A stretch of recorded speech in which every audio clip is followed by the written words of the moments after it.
Greetings and welcome to Gnodcast with Gnod founding members Paddy Shine and Chris Haslam. In the Gnodcast, we'll be aiming to speak to members of Gnod, past, present, and future, alongside heads from the wider music community and beyond. Gnod bless. All right.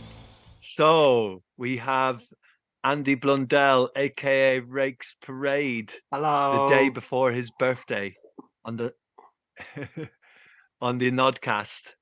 Happy birthday, Nice mate. one. Thank you. Happy birthday. Yeah.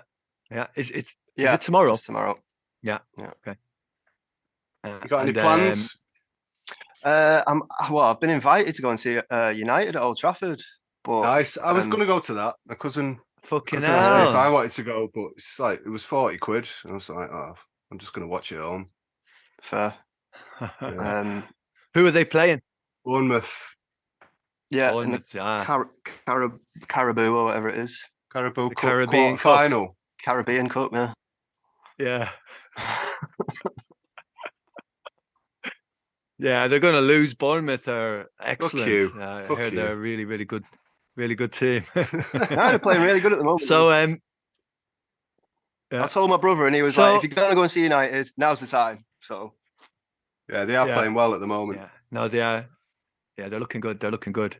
Are they playing well, or is everybody else just playing really shit? I couldn't tell you. I don't know. I mean, they've been playing shit for the past 5 years. Well, so. it's the Manchester derby on Saturday, so I guess we'll find out how good they are then, for real. Yeah, I'll watch that. Now that's a game I'll watch. That is a game I'll definitely watch. So, yeah. So, anyway, I mean, fucking, we're getting this Gnodcast on the go because we want to dig deep into the archive of your mind, to see what's going on. And I guess so. Andy, you are the Gnod front of house sound engineer, and you have been since 2012. Yeah. So 10 years, coming up to 11 years. It's a fucking long time, man. It's a long time. So listen, tell us, I mean, first of all, tell us a little bit about yourself. Like, tell us how you, how you got into music. What's your background in music? I mean, early on, it was my brother that was my main influence for getting into music. When I was very young, he was in a band, and the way it was kind of set up at my mum's house was like she'd be around during the week, but then she'd be away over the weekends. So my brother's band were able to like set up and practice and write and record in my mum's front room. So for years, every other weekend, that setup would be there, and I'd just be like mingling amongst it, playing drums, sat about while they were doing things as well, while they were writing and recording and doing stuff. Nice. Nice. So you've had a really good, yeah. Yeah, I mean, and this all happened in sorry, mate, sorry. That's all right. I mean, I was. This all happened This all happened in Blackpool. Yeah. My mum still lives in that same gaff, so yeah, it's still. Do they still rehearse there? My brother's band aren't still a thing. They went through various connotations since that point, and then kind of disbanded. So it's just your mum's band now that's rehearsing there, is it? Yeah, that's right. What's your brother's name? David Blundell. David. Yeah. Cool. They were like. So what age were you then, man? How old were you? Probably between like the ages of about 6 going up to 10, 11, 12. On and off. Nice. Throughout That's that good. whole period, like, yeah. Yeah, so you had a good little sort of insight into the workings of a young band from a very early age. So that explains a lot. Realizing that came with hindsight more than anything. It wasn't like at the time I wasn't like, oh, this is great, I'm going to get into this when I'm older. It was just I was just there. And then when I started finding my own way into those paths, I went back to my brother and was like, yo, that was amazing. Can you open the doors up anymore? And then he kind of introduced me to a few people that were able to actually start like teaching me a bit more technical type stuff. My brother's not. My brother was the singer in the band, so he's not overly technical or whatever. He'd say that himself. It was kind of his best mate, Kev. It was almost like an adopted brother of mine at the time. He sort of opened the technical door and started showing me more of that stuff. So was that where you really like? Did you fall in love with the tech side of things from an early age? No, I wouldn't. Not that statement isn't completely correct, but I was very au fait with it straight away. I didn't feel intimidated by it, and I was able through them again to like borrow bits of equipment and just have like a 4-track recorder in front of me at the age of 14 and like just feel my way through it and figure it out. Like I said, I didn't feel intimidated by any of those pieces of equipment. So it's just like, right, plug this in here. What works? How can I send that over there? Like, all right, I've got signal running now. Like, how do I record this? Like, it was just like I said, feeling my way through those pieces of equipment and figuring it out. Okay, cool. Nice.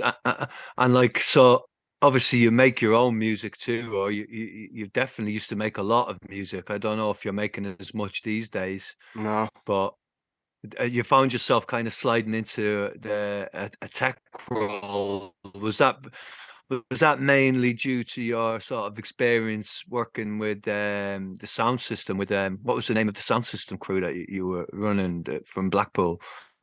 Originally they were called Herbal Sessions.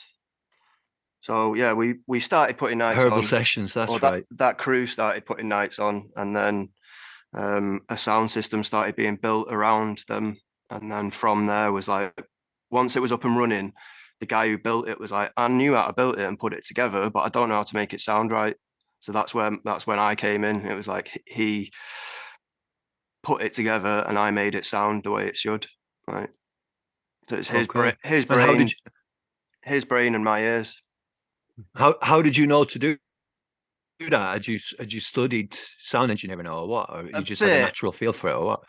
I did the first course I did after school was like, it was like music production with performance. So there was elements of that course that were doing both things. And that's when I actually got like my first bits of hand-on experience on a mixing desk, mixing live music.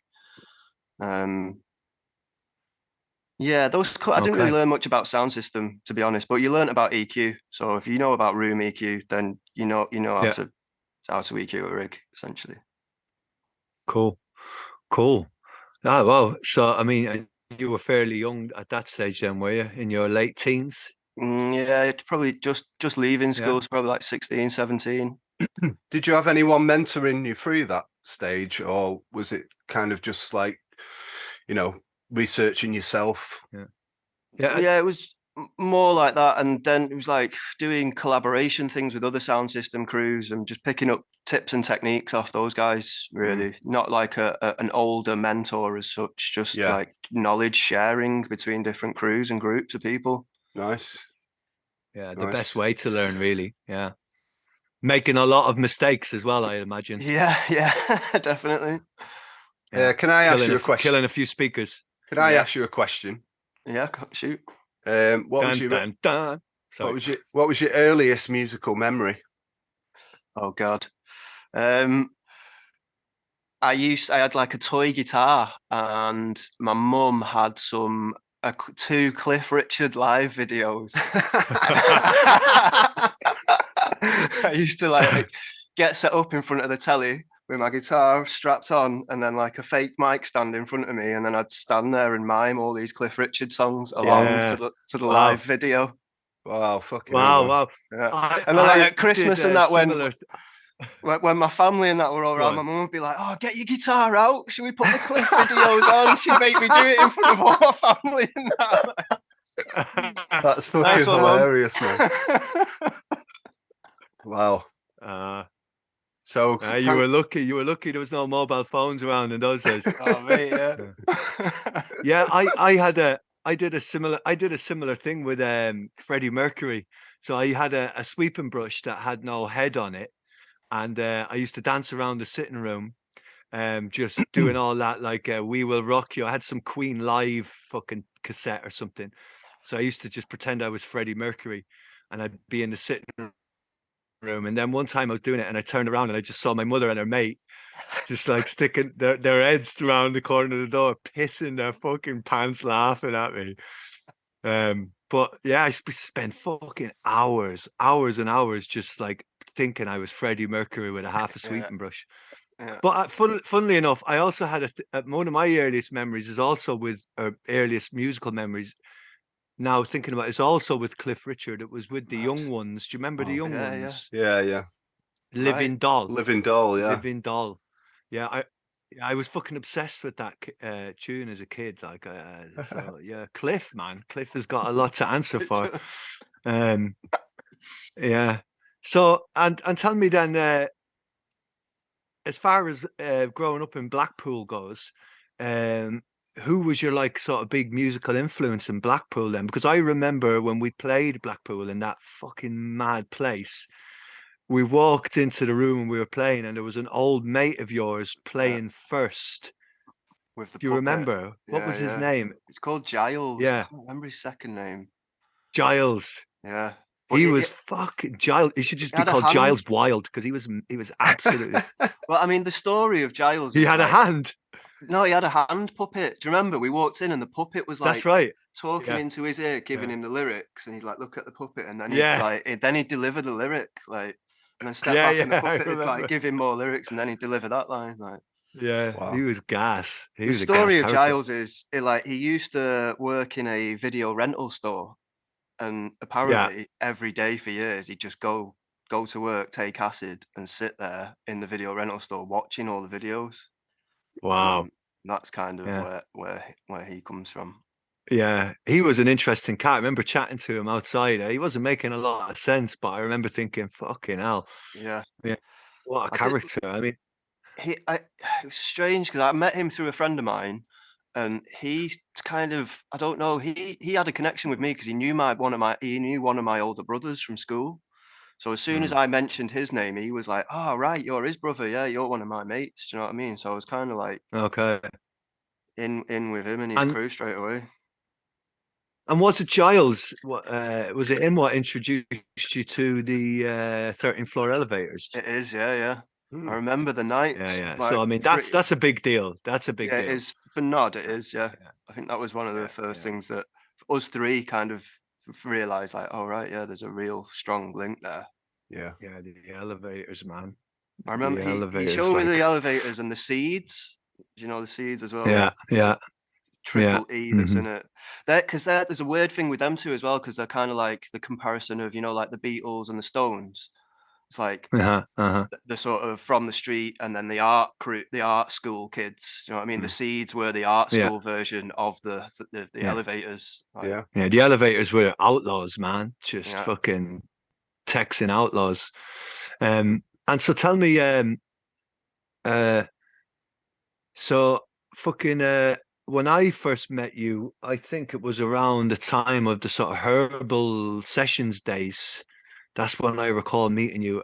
You had hair down to your arse, I think, or something like that. You had Probably very long shoulders. hair, and you always wore a hat.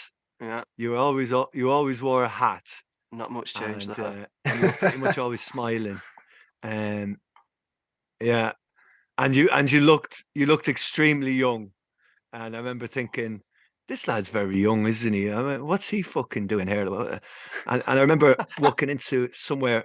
I think it was fucking some dance school place where you were putting up studded walls for Okay, rehearsal right. Yeah. rooms. Sunshine Studios. Sunshine Studios, yeah. And I remember thinking, this lad's very young to be fucking putting up walls, man. What the fuck?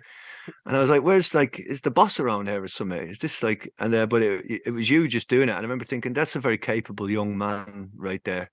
Um, and that's when I met you around the herbal days, but I can't really remember how it is you got involved with Nod. Can you remember? Can you tell us how that happened? Because I haven't got much of a recollection of it. I mean, as far as I can remember, and how I pieced it together, how it sort of came about was, yeah, we'd have met in probably the couple of years running up to this point, around like Saki Bar, through Gaz Pearson, essentially, is how I'd have Yeah, it really was. met Yeah, you. it was Gaz. And the Wasn't Eighth it? Day, you'd Yeah. have both been working at the Eighth Day at the time. And That's then right. Yeah. it was the original engineer at Islington Mill was Neil, isn't it? It's Neil Smith. Yeah. So he was Oh yeah. he was looking to step down from that original position that he had mixing all the stuff in the mill. And through Kev Moore, he mentioned to me that this opening was coming up. I needed a job and some work at the time, so I kind of stepped in and started helping Neil out with some cover. It got to the point where Neil was like, I fully need to step away now. My other commitments are stepping up. Do you want to take over? So for like the next year or so, it was like me nestling into sort of being the head engineer at Islington Mill or whatever, if you will. Mhm. And I just remember working in there, 3-4 nights a week, and then you passing through the space every other show or whatever, and just being like, "Oh, you're right." And then that started Yeah. happening more and more. You'd come over and be like, "Sounds really good," and that was my inkling of like that's how his brains Yeah. clocked on. Like he's walked in and heard things and been like, it does sound good in here. Like obviously we knew each other, and then it was like for yous. From my point of view, the 2012 tour was the first time you'd been booked for Roadburn. I think you's kind of Yeah. not feeling the pressure of it as such, but you wanted to go there and smash it out. And Yeah. I just presumed from it in your head, it was like part of being able to do that is having someone at front of house, which is kind of stuck. So this was like after the Yeah. remix that you did for us of Tony's. Yeah, again, that would have been nestled in around a similar time, I think. Yeah. Yeah. Yeah. So it was right. Yeah, I remember that now. Yeah. And then you came out to Roadburn with us, and then from there it's just nonstop. And I remember that tour. I remember Roadburn again. You've always had to deal with people thinking like, who the fuck is this This kid? Who's this fucking kid? Why is he stood at my desk with a big box of pedals? That's something you've had to deal with a lot over the years, isn't it? It's like that because you Roadburn look so show, young. one of the artist liaison girls really made me laugh when we got there. We'd loaded in, got to the stage, and we were just chilling out the back of this stage, and we were kind of like with this artist liaison girl. I was kind of sat off to the side from all yous, and she came over and sat next to me. And I just remember her sitting down next to me and like looking me up and down. I had these like Nike Dunk trainers on at the time. She like looked down at my sneakers and she was like, "What are you doing here wearing those trainers and that? Like, what's going on?" I was just like, "What do you mean?" She was like, "You don't see those trainers at this event." I was like, "Okay." Wow. Wow. That's Too fucking street, weird. too You should street have for Roadburn. told her to Too straight for Roadburn. tell her to fuck off. Yeah. So I mean, and then that was it. You've been on the road with us ever since, and you've kind of been with us through all the psych rock days, then the madness of the Nod rig days, and you were kind of really responsible for helping us getting the Nod rig together. Yeah. And you had to babysit that motherfucker. That was a big project for you. Well, we just floundered about on synths going, what does this button do? Because as speaking for myself here, I really didn't have a fucking clue what was going on. I knew what the sound I wanted to have in my head, but I didn't really know how to get it from the machines. You know what I mean? Did you ever achieve that But sound? having the Nod rig there, not well. You know You did? what? Yeah, I do, but it's always by accident. I'll always stumble across it. You know what I mean? But yeah, that's another story. I mean, but for me, it was like with you behind the rig, we always knew it was going to be hoofing it out, and it was always. And some of those Nod rig shows were absolutely mental. When I looking back on it and thinking about it, like rocking up to a venue or a place saying, "We've got this sound system as our background. Can we hook it up into?" Yeah. Can we hook it up into your sound system? And if not, we're just going to stick it in the middle of the venue and we're going to play from that. That was fairly mental. Was that stressful for you? It was a straight because at the time, in hindsight now, yeah, it was. But also in hindsight, there's like I fucking loved it as well. Like I remember like that European tour when we went into like Czech Republic and stuff with it, and like they were massive drives, and it was a proper slog getting it in and out. And I think it caused a bit of tension around the time. It was like, just doing it every day. It was difficult, but in hindsight now, it's like, it was amazing. I wish we'd still kind of had it and still me were too. No. still were able to do that. Yeah. Hello, I hope you're enjoying this snippet of Gnodcast. For access to full episodes, please visit our Patreon at patreon.com/ingnodwetrust. For less than the price of a coffee, you can get full episodes of the Gnodcast, access to Gnod Archive, where exclusive material will be added regularly, early access to releases, and a free digital album when you sign up. Gnod bless. I think if we had the Gnod rig now, learning what we've learned in the last 10 years about machines and sound and what we want to get from machines, I think the Gnod rig would be amazing now for us to have and tour about. But I mean, do you feel like that your time with Gnod, from doing the sound in the psych role, traveling with us, then going into the madness of the Gnod rig, and then back into the kind of noise rock, getting really heavy and saying like, right, we want things to be fucking really heavy. Have you felt like it's been a good learning and growing experience for you as a sound engineer? Do you think it's really helped you to get some chops? Yeah, I think so. I mean, I don't. If that wasn't part of the situation for me, I don't think I'd have probably stuck it out as long as we have. Yeah.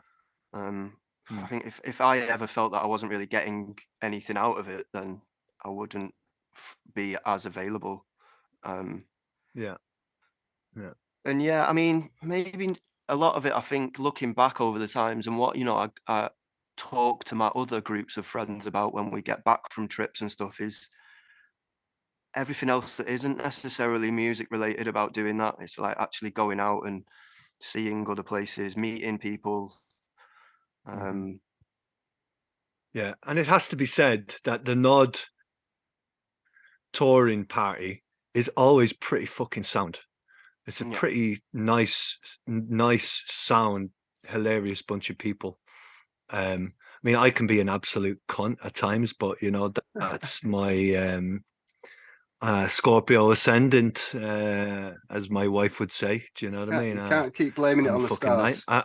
I'm a night. But I can be a nightmare. I can be a nightmare at times, but I really appreciate it. Like when I get back from a tour with Nod, especially these days now, I'm always like, fucking hell, what a fucking sound bunch of lads. Like it's there's never any drama really. It's always pretty smooth. Yeah. And we're always received really well anywhere we've been before because we're just fucking sound. And a lot of that is down to, I think, also your charming, boyish demeanor and your professionalism. Yeah. Is that a It word? gets mentioned Professionalism? I think it is, yeah. isn't it? It gets mentioned quite a lot how quick we are in sound checks and stuff. Like 6 people on stage, 2 drum kits, and we're out of the way before most 4-piece bands are. Yeah. Yeah. I think it stands to test for your sort of professionalism and I've noticed over the years that you've become a really good communicator, a way better communicator than you were in 2012. You know what I mean? But that's par for the course. That has to be that way. But like I've noticed that.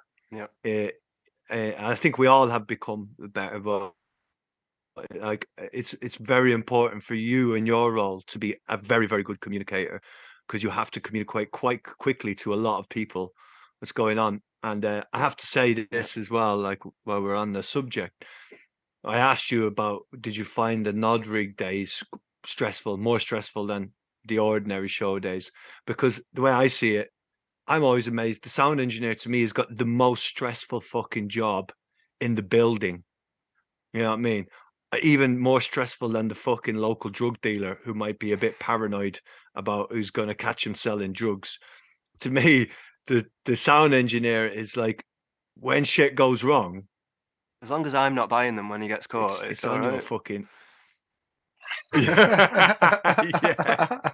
Or you're sniffing them, fucking sniffing them when you're supposed to be putting a bit of fucking reverb on a fucking vocal or something. No.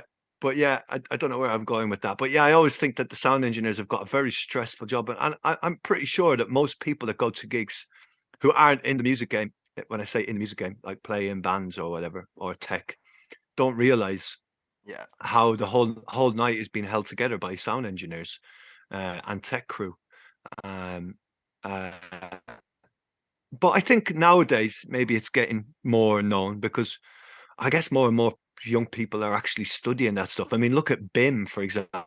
Yeah. Like people, BIM, that music college is fucking where the fuck are those people going to work? Do you know what I mean? Yeah. It's, but anyhow, I'm going off on a tangent there. So So I've you got do another. feel like being a Nod has been a learning experience. Go on, go No, on, go Chris. on. Sorry, Carry on. Yeah. Come on. I'm just chatting shit. Go for it. I was just going to say I've got another question for you, if you don't mind. Shoot. What's your Chris's questions? Fuck you. What's the fucking forgot the question now? Oh. What's your most memorable tour experience? It doesn't have to be with Nod. Could be any other touring experience that you've had, but one that really stands out as a, something that you'll never forget. That almost makes it all worth it. I mean, there's a suitcase full of stories of different situations. What's your funniest? I mean, the funniest has that's pressure. probably me and you missing that flight to Boom. That was pretty funny. Yeah. Oh yeah, It wasn't at the time. I mean, rocking up 10 minutes before showtime was pretty funny. Yeah, I lost my mind in that show. Yeah. I think. Well, I gained a new. Yeah. I think I gained a new mind. Yeah. Yeah. And then we all lost our minds after the show. Oh god, yeah. Definitely. Yeah. With all the side It's tracks. a fucking it's a weird show. I can something think I just thought about though. I can think. Like comparing, say, going out as the full band, and then other times when like just us three have gone out and done R&D stuff. Yeah. Like those trips, like we had those three a few years ago. It was like Mallorca. Where else did we go that year? We had 3 flyouts that year, didn't we? So in Italy, like those trips don't even feel like work. It's like literally just like us three on a jolly somewhere, and we've gone out for a long weekend. Yeah, it's like like you said, there's no stress or anything. Like when it's the full touring party, there is a little bit of like, right, where is everyone here? Right, get everyone. Oh, where's Alex McCart? Get Alex McCart. Yeah, where's the on faff? stage. Where's the faff? Yeah. But like, there's none of that when it's just like you're just like, all right, yeah, rock it up. What are you playing tonight, lads? It's gas, isn't it? Because a lot of the funny stories I can't fucking remember. No. I have a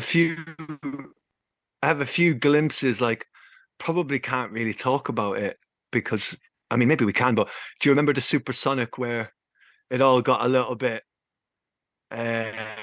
wobbly, let's say, a little bit wobbly. Yeah. And do you remember? Yeah. I want to tell the story, but at the same time, I don't want to like get anybody in trouble. Do you know what I mean? But I remember, divulging into some sweeties that were kicking around behind the desk, being watched and like egged on and applauded by some people that were watching us do it. Like, yeah, go on. I don't remember. And then going what up on I do stage now. and going up on stage and being like, oh my god, what am I doing here? Where's the fucking? I was playing a keyboard that night. I remember I was playing a keyboard, and I was like, why the fuck did I bring a keyboard? Like, why am I playing a fucking keyboard? And then I remember during the set, we were playing something, and Chris was going between bass and guitar. It was 2012 again. It was that year. It was 2012 Supersonic. Chris was going between, and I remember at one point, looking at Chris playing the bass, going, "That sounds really weird. I don't think that's right." And then seeing that Chris had his bass guitar plugged into the fucking reverb twin guitar amp. And it was just sounded absolutely shit. But they're like, doing that gig and then people coming up afterwards and being like, that's the best Gnod show I've ever seen. And you're kind of like, oh my God, man, if you like in a war, in a battle with myself. But yeah, they're always the gas ones anyway, and they're funny as fuck. Like, what can you do? You just have to laugh at and have a laugh. And again, it stands test. You're out on the desk while we're fucking up on stage, and somehow it's all sounding pretty good to people out front. You know what I mean? So well done, you. Well done. Nice one. But yeah, I'm trying to think. I'm trying to think of other mad stories involving you on the touring front.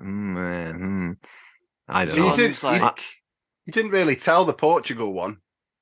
You just said when we missed the flight. Yeah, so we had a connecting flight in Amsterdam.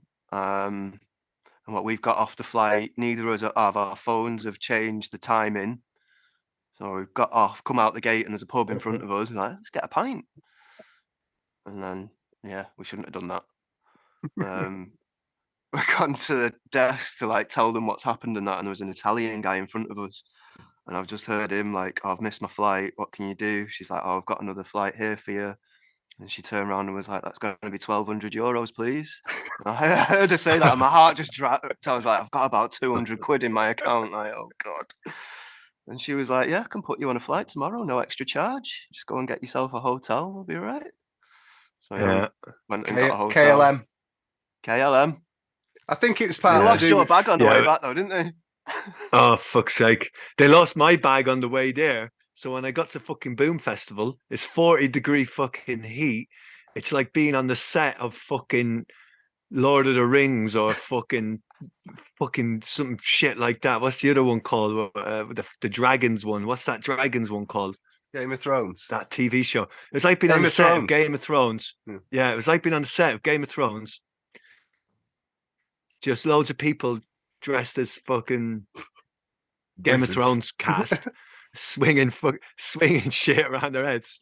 I'm there in a black denim jacket, black jeans, black boots, black t-shirt, trying to hide from the sun using my black denim jacket as an umbrella. Just like, what the fuck am I doing here?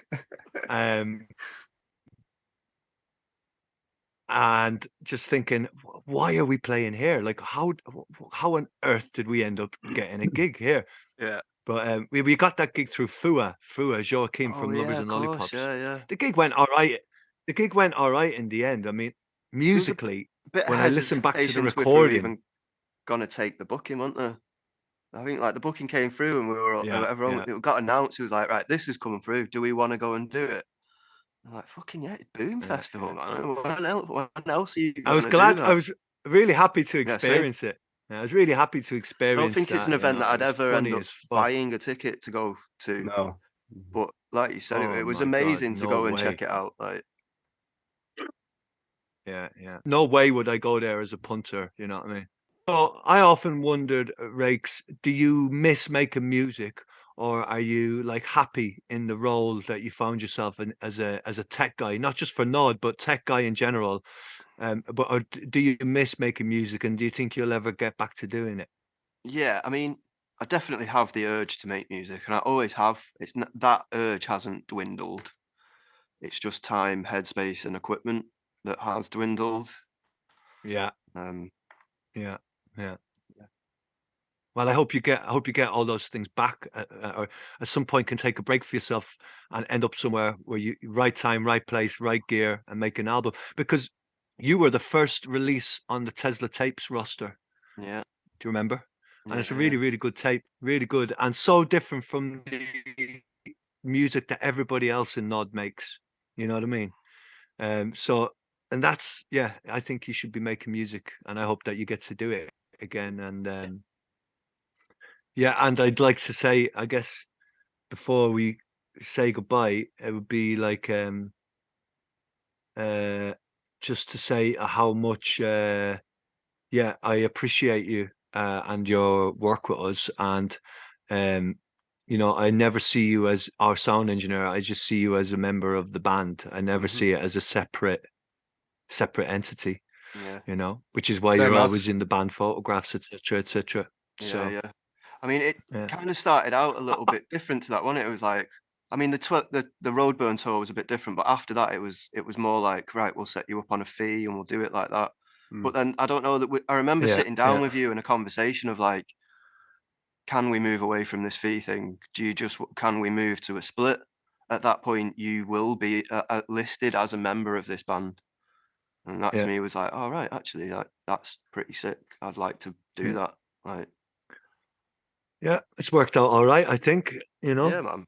yeah, Yeah, maybe maybe quite possibly one of the first front of house people, I'm using my inverted commas fingers, to be in every band photograph, to be actually considered a full member of the band. Maybe I could be wrong there. I mean, I'm just Yeah. talking within our sphere of music. But I think that's how it should be. I think it should be like total like team business. And I really appreciate uh being your friend and being in a band with you, man. It's Can I great. You're a good lad. Likewise, man. can And you I just still say look about 12. can I just say as well, you really helped me with the MPC as well at a time where I was kind of learning Yeah. it and I knew how to use it, but I didn't know how to perform with it. And I really got a lot of that knowledge from you, the way you use the MPC. You know, where you was doing it in tracks and stuff and muting and unmuting parts, and Yeah. never really thought of that approach, but you know, that was a massive thing for me to learn how to use it that way, you know. So nice one. Yeah, I think that you know, that statement switches round both ways, man. Around that time, I was still learning it as well. So yeah, likewise, mate. Ditto. Cool. Cool. Right. Excellent. Well, we're coming to the end of this episode of the Gnodcast, and Andy, it's been a pleasure talking to you, my friend. Yeah, I look cheers, forward to hanging out in person, and I hope you have a lovely day tomorrow Nice one, lads. for your birthday. Have you got the day off No, I'm work, in or are work. you working? Yeah. Well, that's cool. I'll Yeah, keep him busy. it's a shame because that's good. I was going to say, you should go and have a cabana for your birthday, a birthday cabana. Yeah, I added this and that yeah. the other day. If I was there, I'd take you for a cabana. Ah, yeah, this and that, though. I mean, come on. It's cabana, mate, all the fucking way. I went there last open. week. It's still amazing. He's going to Always be good. on the pod. Yeah, I'm going to get Riz. I'm going to have Riz from the podcast. Riz from Cabana on the podcast. No way, sick. I mean, yeah. Anyway, Yeah, nice. Andy, we've got to go. So listen, love you to bits, man. Take care of yourself, and we'll Yeah. be chatting again soon. All right. Nice one, lads. Take Onwards care. we go into 23, brother. Safe. All right. In a bit. Ciao, my friend. See you in a bit. Nice one. Bye. Bye.